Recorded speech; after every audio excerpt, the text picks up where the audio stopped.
ఓం నమో వెంకటేశాయ. శ్రీమహాగణాధిపతయే నమః. శ్రీరామకృష్ణ గురవే నమః. భండనము చేసి ఎట్లో కొండంత బలము గూర్చుకొని నిను చేరన్, నిండుగా చూడకమునుపే పొండెందువు కదలవీవు మోహన రూపా. స్థిరమైన అందంతో ఆకర్షించే ప్రత్యక్ష పరమాత్మ వెంకటేశ్వర, మేమీ సంసార సముద్రంలో చిక్కుకొని కామ క్రోధాది శత్రువులతో యుద్ధం చేసి ఏదో విధంగా బయటపడి కొండంత బలం సమకూర్చుకొని 7 కొండలపైన ఉన్న నీ సన్నిధికి వస్తున్నాము. అయితే నిన్ను కళ్ళారా నిండుగా చూడకముందే పదండి పదండి అని తోసేస్తున్నావు. నీవేమో కొంచెమైనా జాలి లేకుండా కదలకుండా స్థిరంగా ఉన్నావు. మా కష్టాన్ని బాధను గుర్తించి కరుణించు స్వామి అని ప్రార్థిస్తున్నాం.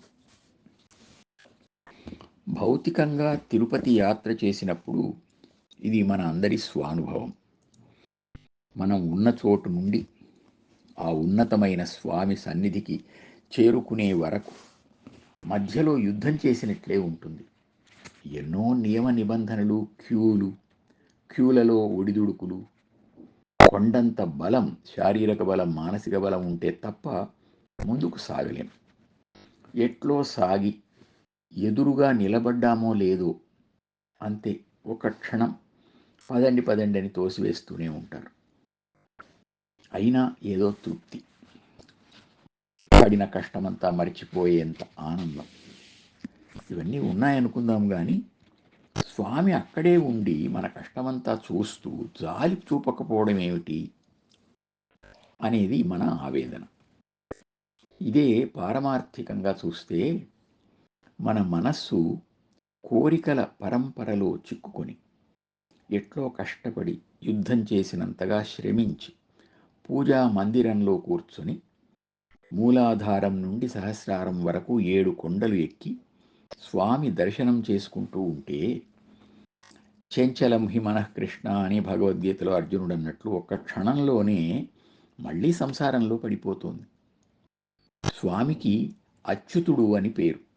అంటే చ్యుతి, జారుపాటు, క్రిందికి పడిపోవడం అనేది లేని స్థిరమైన పరమాత్మ అని అర్థం.